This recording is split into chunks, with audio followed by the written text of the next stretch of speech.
ce sont les tips de femmes de santé, les trucs et astuces par l'une de nos femmes de santé. Là, aujourd'hui, on reçoit Angela. Angela, merci d'être ici. Alors, Angela, elle a un parcours très atypique et je vais vous le résumer en quelques mots. Elle me dit, je suis le canard boiteux de ma famille. Donc, on va vous la présenter, hein. Parce qu'elle a une famille d'artistes, en fait. Elle vient d'une famille d'artistes et elle dit qu'elle est le canard boiteux, alors qu'en fait, elle ne l'est pas du tout. Angela, elle a fait de la recherche, vraiment. Elle est en biologie. Elle a un peu le même parcours que moi. Ensuite, elle est partie à l'ESCP, où elle a aussi fait tout un process en lien aussi avec la santé, etc. Donc, elle a une double casquette, hein, école de commerce et santé, puisqu'elle a commencé aussi, hein, dans un système de santé. Et puis, en fait, après, elle s'est dit, mais en fait, je sais faire plein de choses. Et elle est tombée dans le milieu artistique quand elle était jeune, et notamment dans le média audiovisuel qu'elle adore depuis toujours. Et en fait, elle fait les deux. C'est-à-dire qu'elle a une compétence en audiovisuel majeure et elle est même scénographe dans plusieurs clips vidéo de rappeurs, c'est pour vous dire. En même temps, elle crée et elle anime des ateliers où on met en avant la façon de faire un film en santé. Et surtout, ce qu'elle est, c'est qu'elle est la personne derrière des grands comptes que je ne citerai pas par respect pour ces comptes d'influenceuses de la santé. Et c'est elle qui anime tous ces comptes. Mais quand on parle de comptes, on parle de plusieurs dizaines de milliers de followers, hein. C'est-à-dire qu'on ne parle pas de petits comptes en santé. Voilà, alors Angela, aujourd'hui, elle va nous raconter comment ça se marche dans les réseaux sociaux, comment on peut créer son réseau social, en tout cas devenir une influenceuse des réseaux sociaux ou à défaut, faire passer ses idées sur les réseaux sociaux. Angela, la parole est à toi. Et merci d'être là. Merci Alice. Alors, les réseaux sociaux bouleversent les médias traditionnels. Ils prennent une part considérable de la recherche de l'information et de plus, malheureusement, avec la crise sanitaire, a engendré une augmentation inédite de ces usages. On peut retrouver sur ces réseaux des patients, des associations, des médecins, des institutions publiques et des instituts privés. En gros, il y a du monde et chacun a son public et a un accès gratuit, je veux bien dire entre guillemets, parce que si c'est gratuit, vous êtes le produit, à toutes ces plateformes. Alors, je vais vous partager mon écran. Partager l'écran. Hop, hop. Le slide. Hop, c'est parti. Alors, la première chose à faire, c'est choisir son ou ses réseaux sociaux. La liste des réseaux sociaux est vaste, très vaste. Mais avant de se lancer tête baissée, il faut s'inscrire. Il ne faut pas s'inscrire à chacune d'entre elles. Il faut savoir quel est le réseau pour sa cible. Alors, par exemple, il y a LinkedIn pour les professionnels, pour le networking professionnel, Twitter pour le microblogging, Facebook, les communautaires, YouTube, la plateforme idéale pour la vidéo, Pinterest pour l'inspiration et autres. Snapchat, et il y en a plein d'autres. Et en 15 minutes, je n'ai pas le temps d'aller dans le détail de chacune d'entre elles. Donc, je vais vous faire une vue d'ensemble dans le secteur de la santé. Rien de plus important que de convier un message, mais par l'exemple. Donc, quelques cas d'études, par exemple. Chaque acteur dans son secteur, dans son domaine du secteur de la santé, peut se diriger vers un réseau social plutôt qu'un autre. Par exemple, les associations et les fondations ont des pages Facebook parce que ce sont des fois des organisations caritatives et qui peuvent lever des fonds grâce à des boutons de dons. Les key opinion leaders, vous pouvez les retrouver sur LinkedIn et Twitter. Les kinésithérapeutes sont des professionnels libéraux qui sont proches de leurs patients et donc qui ont plus tendance à se diriger vers des réseaux grand public comme Facebook, ou les pharmaciens en officine vont rediriger à partir des réseaux sociaux vers leur site e-commerce.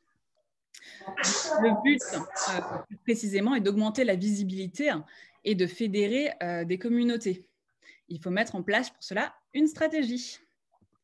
Alors, je ne sais pas pourquoi ça me... Voilà, une stratégie. Alors, il faut définir ses objectifs, qui est en charge des canaux, et petit bémol, le budget que vous êtes prêt à y mettre, parce que est-ce qu'il y a une ou plusieurs personnes derrière ces réseaux? Est-ce que c'est une agence, un community manager, etc. Et le gros du gros, définir le contenu que vous allez mettre dessus. Attention, big warning. Je rappelle que l'on reste dans de la communication en santé, Et l'aspect médico-légal est incontournable, par exemple, pour tout ce qui est les laboratoires pharmaceutiques. L'usage des réseaux sociaux doit évidemment se faire dans le respect des règles déontologiques et juridiques. Donc ça, c'est le gros warning à garder tout au long de cette présentation. Alors, élaborer une stratégie de contenu social media santé. Donc, j'ai des petites icônes, on va y passer une à une. Premièrement, il faut se familiariser avec le vocabulaire. Il y a une culture de vocabulaire au niveau des social media. Les réseaux sociaux ont leur propre langage. Par exemple, vous avez les symboles. Les hashtags vous permettent de référencer les mots-clés. Les arrobas, de taguer.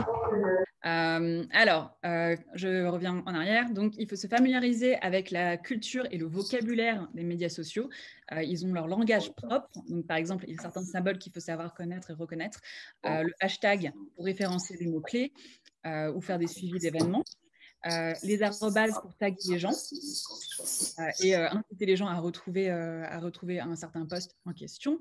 Le dollar, on le voit très rarement, mais c'est pour les courants boursiers et on peut les voir pour les medtech et les biotech. Il y a aussi les emojis qui se sont développés de plus en plus dans le secteur de la recherche et de la santé. Donc, on en voit plus. Les mêmes emojis, comme vous pouvez voir avec la petite tête qui normalement me ressemble. Les GIFs, qui sont des images animées. Des stickers, des filtres et d'autres. Alors, ce qu'il y a à droite, ce sont ce que on appelle des digital goods. Ce sont des supports que vous pouvez mettre à l'image de votre marque et qui sont parfaits pour générer de l'engagement. Et donc, ce sont des outils que vous pouvez customiser et qui sont super pour les réseaux sociaux, dont en santé, on en voit de plus en plus apparaître. Même des mèmes apparaissent sur LinkedIn, pour vous dire. Alors, quand vous êtes familiarisé avec le vocabulaire, il y a la rédaction. Il faut humaniser le discours, créer du lien. C'est presque une discussion que vous voulez avoir. Une note ou une petite parenthèse, c'est sur Twitter, par exemple, vous ne pouvez pas éditer un tweet.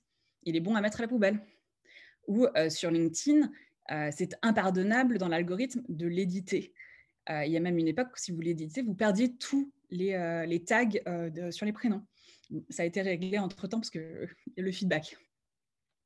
Alors en santé, il faut faire attention, vous avez le jargon professionnel versus la vulgarisation scientifique. Le contexte s'y prête. Si vous êtes dans un congrès de transplantation, entre médecins, vous allez parler plus spécifiquement. Versus grand public, vous allez parler sur les grandes lignes de ce qui se passe. Il y a aussi l'information qui doit être vérifiée et le plus souvent sourcée pour éviter les fake med, les infox. Donc la fake news et plus spécifiquement dans le secteur de la santé, la fake med. Il y a tout un mouvement qui s'appelle #NoFakeMed pour éviter cet engouement des fausses informations. Parce que malheureusement, le sujet de santé, ce n'est pas un sujet qu'il faut prendre à la légère. Et bien sûr, le secret professionnel et les données de santé qui sont aussi très importantes.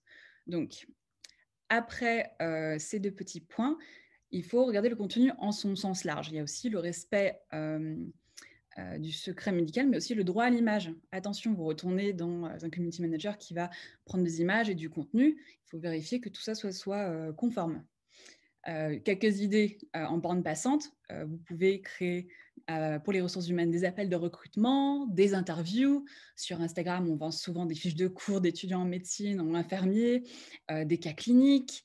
Et on a aussi remarqué récemment des revendications, des signatures numériques rapides comme sur Change, qui deviennent un canal de contestation pour les professionnels de santé et de patients.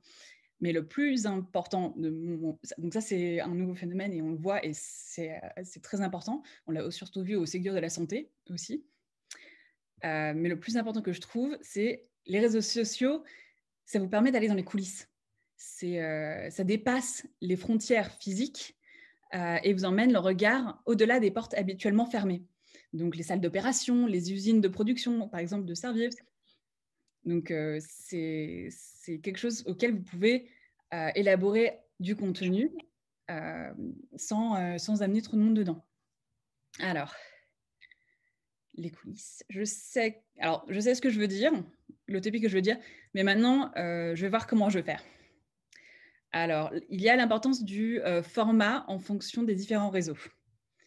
Il y a beaucoup de gens qui disent: «Je ne sais pas comment faire». Bah, vous avez plein d'outils. Vous avez des outils gratuits et des outils, payants, parce que plus vous voulez actionner, plus ça devient payant, mais ça reste, accessible. Un type de contenu peut être décliné en plusieurs. Un interview de chercheur, par exemple en images, en citations et cetera. Donc il y a plein d'outils, j'en ai mis quelques-unes dans la liste, sont là pour embellir, et formater vos contenus. Mais il est très important de savoir quel format pour quel réseau.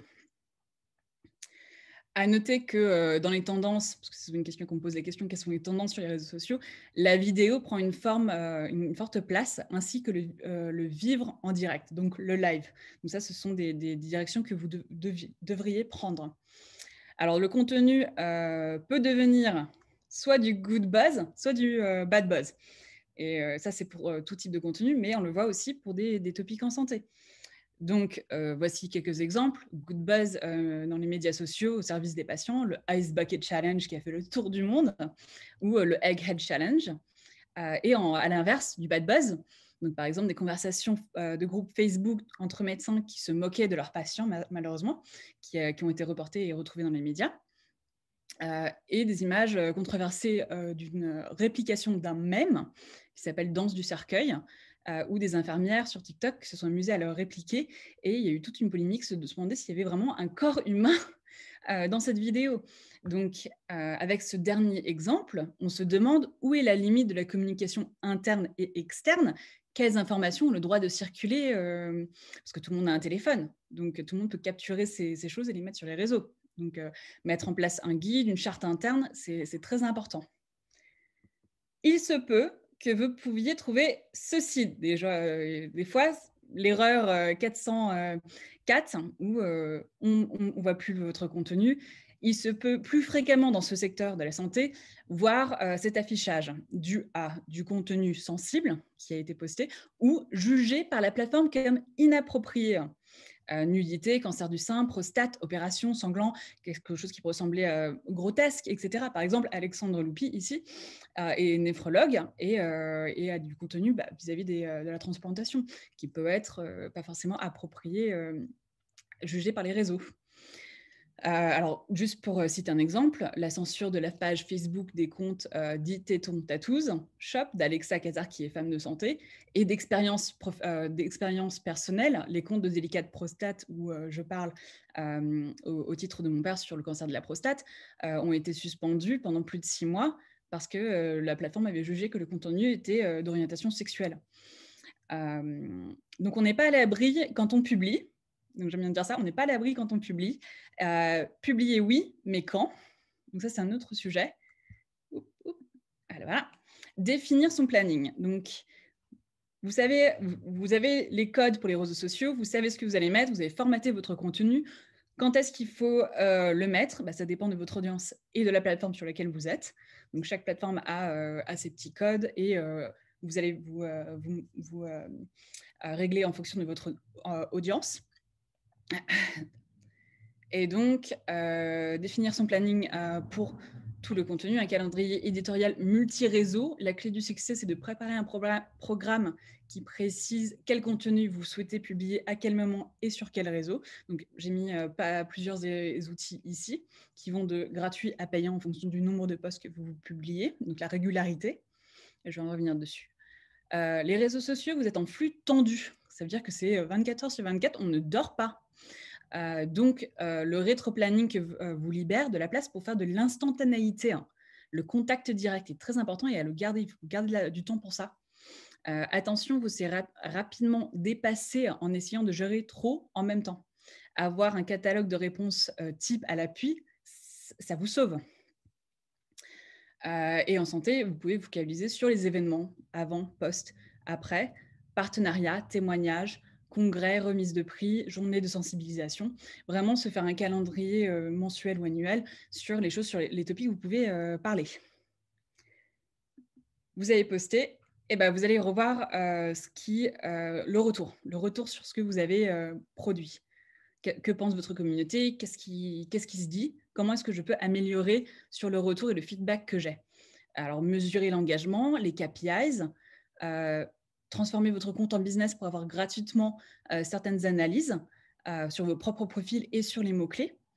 Analyser son audience, comprendre son audience, faire de la veille sur les autres acteurs de la santé dans son secteur et tester et apprendre, s'adapter pour atteindre ses objectifs.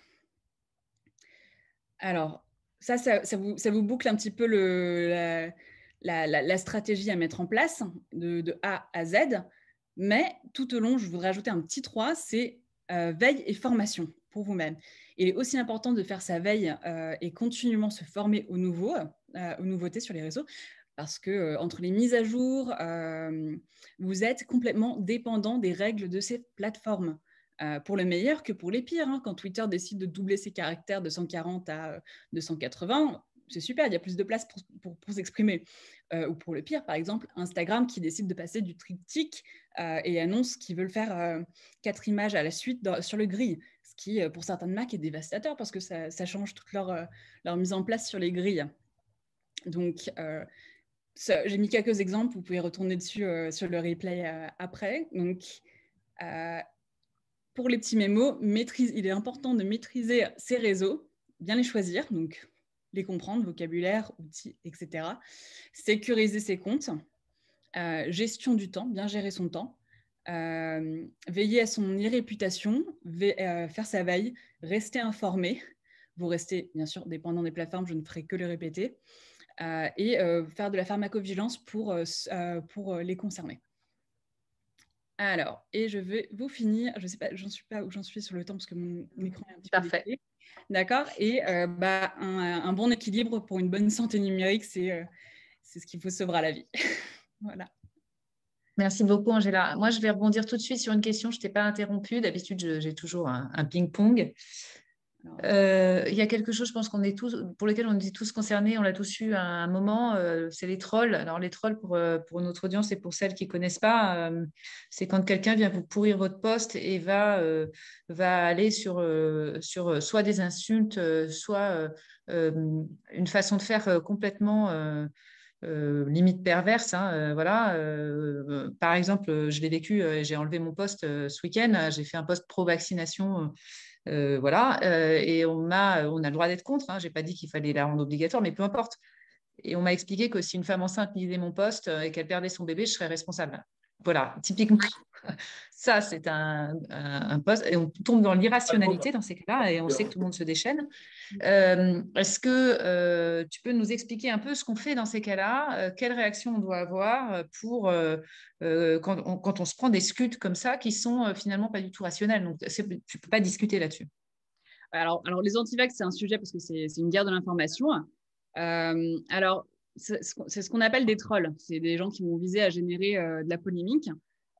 Premièrement, il faut identifier qui est cette personne. Est-ce qu'elle est crédible? Est-ce que c'est un faux compte ou pas qui vient pour pourrir votre compte? Est-ce que le but, c'est de provoquer ou tester vos limites?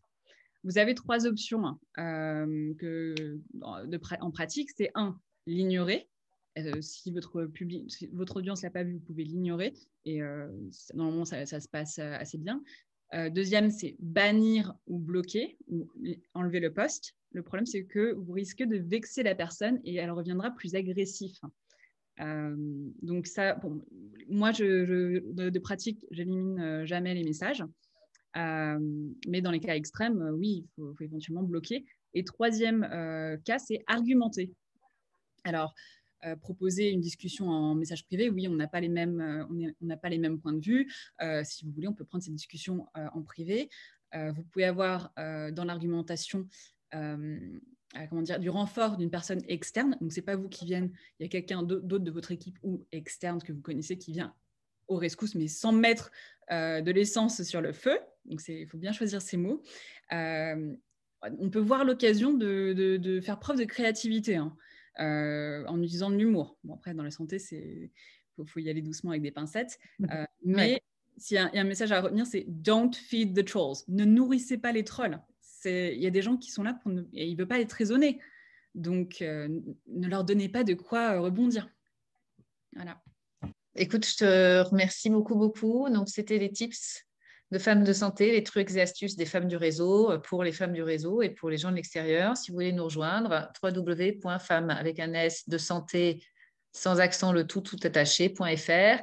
Et évidemment, on vous fera le lien vers le podcast et la vidéo de ce tips. Et merci beaucoup. De rien, beaucoup. Merci à tous.